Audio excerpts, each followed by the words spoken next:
Hello guys, स्वागत है आप सबका। तो आज हम बात करेंगे अदानी टोटल गैस की। और ये जो है एक बड़ी खबर है, इसको आप देख सकते हैं। जो लोग खास करके निराश हो चुके हैं कि Adani total gas bet on LNG for transport and mining segment, इसके अंदर जो है ये अब मतलब कि अपने अब जो है बेट लगा रहे हैं। सो इसका हम जो है हिंदी में ट्रांसलेट करेंगे, तो पूरी वीडियो ज़रूर देखिएगा। उसके बाद चार्ट के ऊपर भी चर्चा करेंगे। पहले तो इंग्लिश को आप देख सकते हैं, और ये रिपोर्ट जो है यहाँ पर आप देख सकते हैं 2 दिन पहले की है, यानी कि ताज़ा ही है। 2 नवंबर 2024 की अगर बात करें। आगे देखते हैं, चाहे तो इसको आप पढ़ सकते हैं, और अभी हम इसका हिंदी में ट्रांसलेट करेंगे।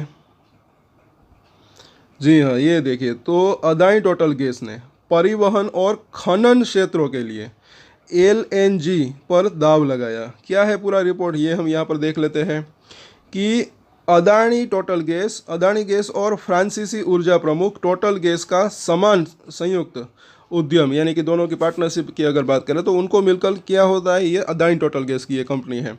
वो जो है एटीजीएल जो है वो परिवहन और खनन क्षेत्रों के लिए तरलीकृत प्राकृतिक गैस का उपयोग करने की योजना बना रहा है।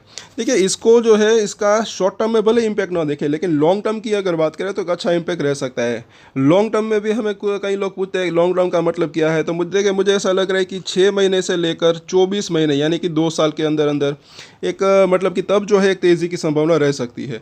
अभी क्या है कि इसका पी रेशियो हाई है अपने पीयर के मुकाबले, लेकिन ऐसे ही इसका बिजनेस अगर बढ़ता है तो उसके बाद इसका अर्निंग क्या है, ईपीएस ऊपर आ सकता है। उसके बाद ये पी रेशियो जो है वो नीचे आ सकता है। उसके बाद शेयर के अंदर तेज़ी की संभावना रह सकती है।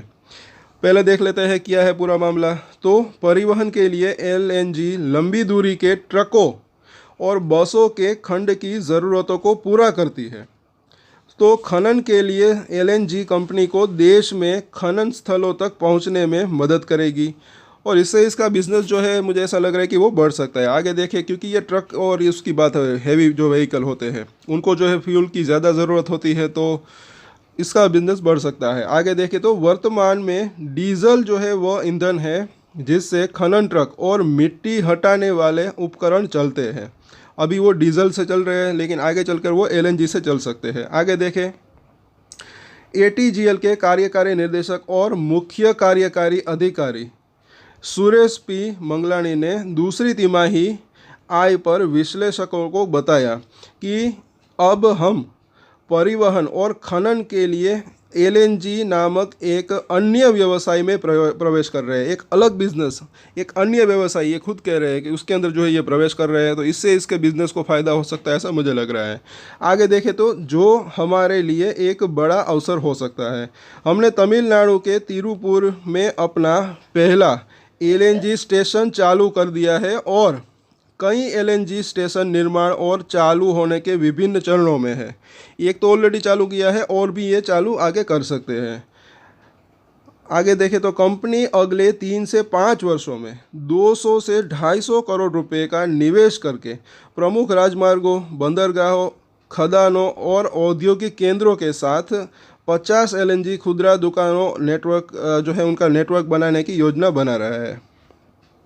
तेल कंपनियों के अधिकारियों ने बताया कि एलएनजी स्टेशन स्थापित करने में 8 से 12 करोड़ रुपए तक का खर्च आता है, जबकि ईंधन खुदरा आउटलेट की लागत केवल 1.5 करोड़ रुपए तक है।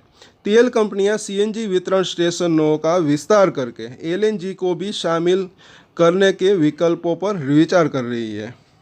तो ये चीज़ भी यहाँ पर अच्छी दिख रही है। अब आगे देखें तो बेहतर सड़क अवसंरचना और तरलीकृत प्राकृतिक गैस की कीमतों ने ऊर्जा कंपनियों के लिए लंबी दूरी की एलएनजी ट्रकिंग सेगमेंट को आकर्षक बना दिया है। इस साल की शुरुआत में सरकारी स्वामित्व वाली विपणनकर्ता और ट्रांसपोर्टर गेल इंडिया ने स्वर्णिम चतुर्भुज प्रमुख राष्ट्रीय राजमार्गों और खनन केंद्रों के साथ एलएनजी फिलिंग स्टेशन स्थापित करने के लिए 650 करोड़ रुपए के निवेश की प्रतिबद्धता जताई थी। कंपनी का लक्ष्य 2030 तक 50% से अधिक बाजार हिस्सेदारी हासिल करना है, और अन्य सार्वजनिक और निजी ऊर्जा प्रदाता भी एलएनजी लंबी दूरी की ट्रकिंग सेगमेंट में प्रवेश करने की योजना बना रहे हैं। तो ये इसकी जो है पूरी की पूरी रिपोर्ट है। और आगे चलकर मुझे ऐसा लग रहा है कि ये अगर बिजनेस इसका अच्छा रहता है तो इसको फ़ायदा हो सकता है। अब इसके चार्ट के ऊपर चर्चा करते हैं।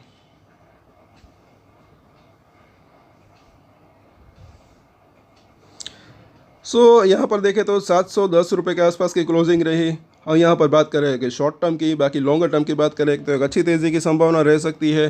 पहले नीचे ऊपर नीचे ये शॉर्ट टर्म में हो सकता है, लेकिन लॉन्गर टर्म की बात करें तो एक तेज़ी की संभावना रह सकती है। अभी यहाँ पर अगर देखें 15 मिनट का चार्ट के अंदर क्या हुआ, सवेरे से ही आज तो अगर देखें तो पूरा बाजार के अंदर गिरावट थी, लेकिन फिर भी मुझे ऐसा लग रहा है कि इसको ये जो है संभला, इसके अंदर ज़्यादा गिरावट नहीं आई, क्योंकि ज़्यादा तेज़ी भी इसके अंदर नहीं आई थी। दूसरे अगर आप स्टॉक देखेंगे तो अच्छा खासा मिड कैप स्मॉल कैप दूसरे स्टॉक भी अच्छे खासे गिरे हुए थे, लेकिन इसके अंदर ज़्यादा तेज़ी जो है गिरावट अभी नहीं आई, तो ये चीज़ भी यहाँ पर अच्छी दिख रही है। अभी यहाँ पर अगर देखते हैं वीकली चार्ट के ऊपर बुलिंजर बैंक, तो अब जो है उसकी वो जो निचली लाइन है 687 के आसपास पहुंच चुकी है, तो वहाँ पर इसको एक अच्छा सपोर्ट मिल सकता है। इन तीनों ही लाइन के अंदर डेली और वीकली चेंजेस होते रहते हैं। यहाँ पर डेली चार्ट के ऊपर जब हम इसको देखते हैं तो निचली लाइन यहाँ पर भी 690 के आसपास है, और RSI को अगर डेली चार्ट के ऊपर देखें तो 39 के ऊपर है, लेकिन वीकली चार्ट के ऊपर और भी नीचे आ चुका है। अब ये जो है 28 के आसपास पहुंच चुका है। पिछले हफ्ते कितना था, 29 के आसपास था, तो अभी ये 27 के आसपास या फिर 28 के आसपास पहुंच चुका है।